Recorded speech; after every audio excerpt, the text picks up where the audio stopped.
Hi everyone, we're back. We got three quick topics for you today.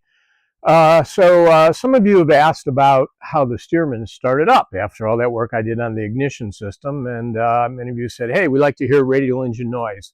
Can't say as I blame you there, I like it too. So what we did was, before we went flying this morning, we staged the Stearman for a startup. This is a cold startup, so a couple, maybe 1.5 shots of primer, after I've pulled it through 7 blades, and that makes sure there's no hydraulic locks in any of the cylinders, especially the lower cylinders.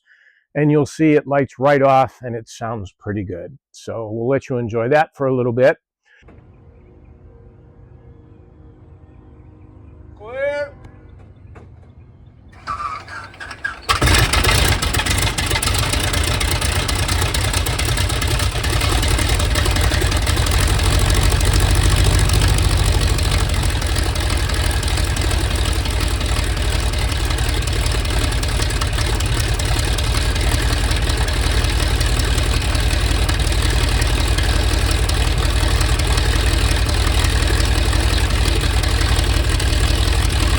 And then the second topic is, many of you know I'm a DAR, and I get to go out and license new aircraft for the FAA. It's one of my favorite things I get to do in life. I meet so many really neat people, and it's really a pretty exciting day. It's a culmination of a long effort, and I get to see some really fantastic work. Most recently, I was inspecting an RV-14. And they had actually left a bunch of bolts, 8 bolts actually, out of the main spar. And the thinking was that, oh, those bolts are used for the gear leg when you build an RV-14A.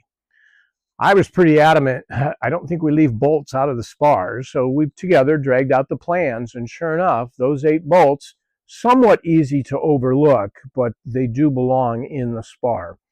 My reason for sharing that with everybody is I know there's a bunch of RV-14s out there, and I haven't seen all of them. You might consider taking a look and making certain across the top of the spars you've got all of the bolts in there. So, because they're pretty big bolts. I think they're 3/8 or 5/16 bolts. They're major structural bolts. Okay, so take a look at those. The last thing we're going to do for you here today is, Carol's mentioned, she's heard from some of you, hey, can you show us how you do some of this interior work? So guess what? She's going to explain to you a side panel that she's sewn up, etc., and then she's going to have me glue it for her. She usually does all this, but she wants to glue it while she films, and she's going to talk a little bit and show you what she's done. All right, thanks for listening. All right, Carol, what are you up to? So I just finished this piece yesterday. We have one like this in our current RV-10. This is right in front next to the co-pilot and the pilot. We have one that matches on each side. And that was the piece we showed in one of the videos a couple weeks ago. That Vic makes this piece. They go right there, and then I cover it. So this is a pen holder, glass holder. I actually put my hearing aids in here because they fit perfectly. And in the pocket, we put cables and my phone and everything else. So it's very convenient to have this right front and center when I'm sitting in the airplane. The reason I'm having Vic cover it is because he really does a better job. And this is what I'm going to be looking at every single time I'm in that airplane. So one of the things that he likes when we're covering something and it's metal and it's got holes in it, he likes to pre-drill the holes where he's going to mount it, because if you don't pre-drill the holes and you try drilling through the faux leather, then you end up with the metal flakes between the material and the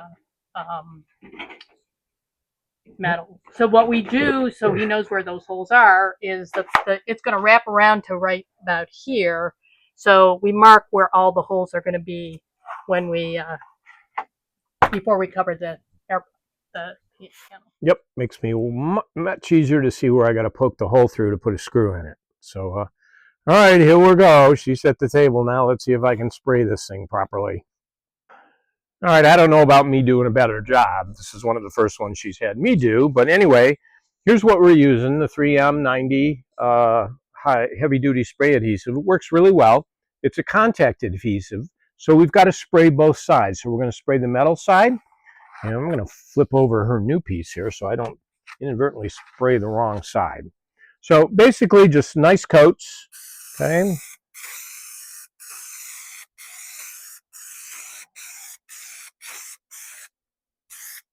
And then the same thing on the cloth.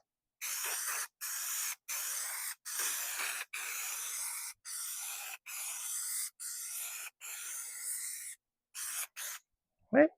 So let that dry just for a few seconds. It is a contact adhesive. And then this is the tricky part, is we've got to take this piece and set it up on top of that and try and do it without any movement. And so hands get all sticky doing this, but she's marked it very carefully around the outside edge so it helps to get it straight. So here I'll use the lower edge, get it on, and then kind of push it down as it goes here. That way we get a nice tight fit everywhere. So we'll pull it over and take a look at it.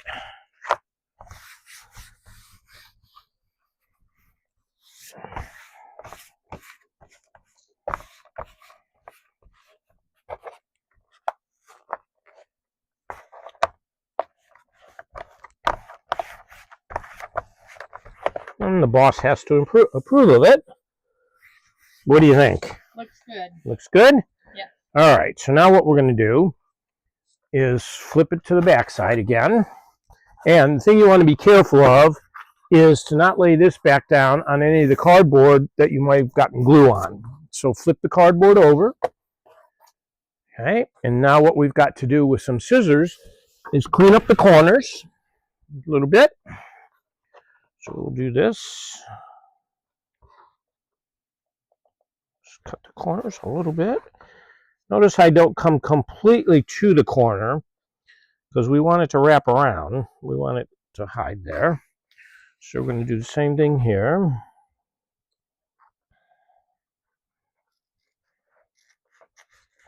Cut at an angle works. Okay. I'm going to take a little more off of this one, I think.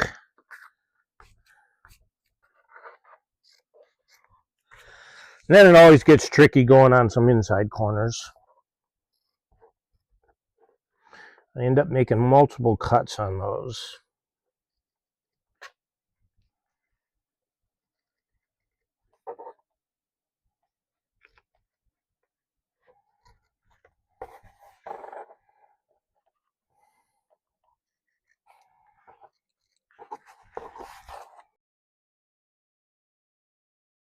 Okay.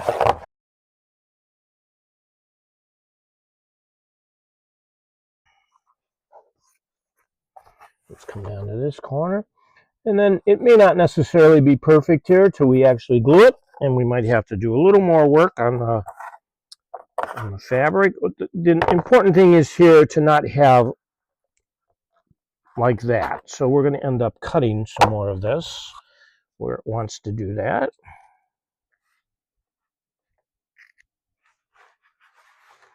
And that will get rid of that. See that? And then it rolls over real nice. Okay.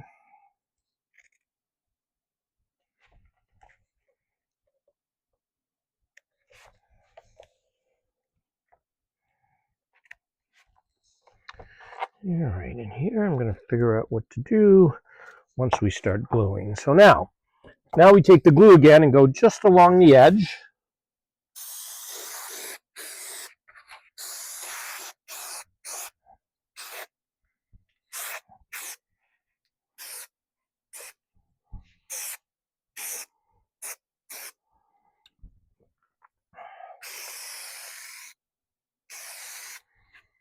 And then once that dries, we can. Okay, yeah, I know. I wasn't ready yet, but I can do that.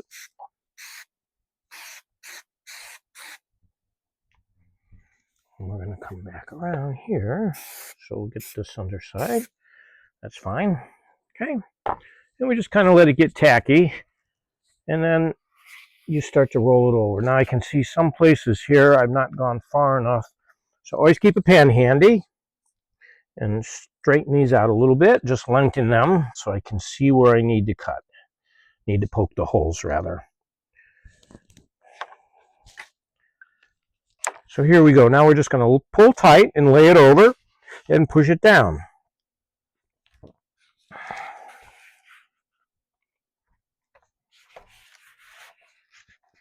Now here you can see it's going to lay over the top of the other piece.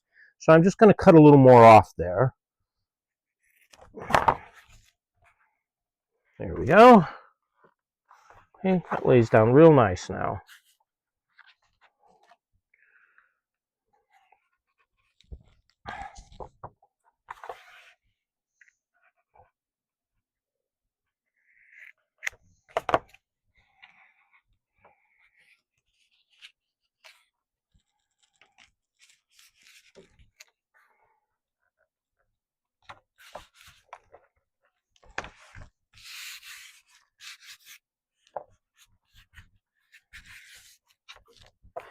We'll just keep working it around.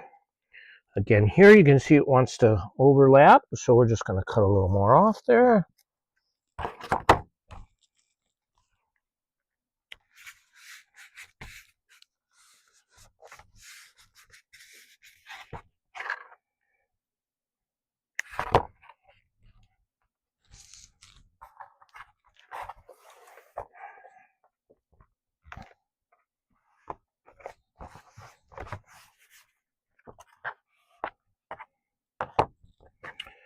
All right, up here might be a little tricky. Let me see what I want to do. Let's make sure this is looking good. Looks good, huh? Mm-hmm.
I gave you a tricky one to do. Yeah, you did. Yeah, it's coming out all right, though. Looks pretty good. All right, let me see what I want to do back here now. Do you need a razor blade? No, should work. There we go. Hey, and there's the finished piece. Looks good. Yeah, it came out real nice.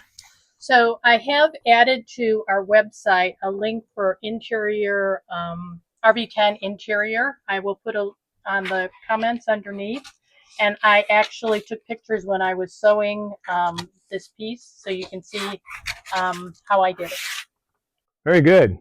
Again, thanks for watching. Just some hints and tricks, but go check those boats on those RV-14s, all right? Thanks.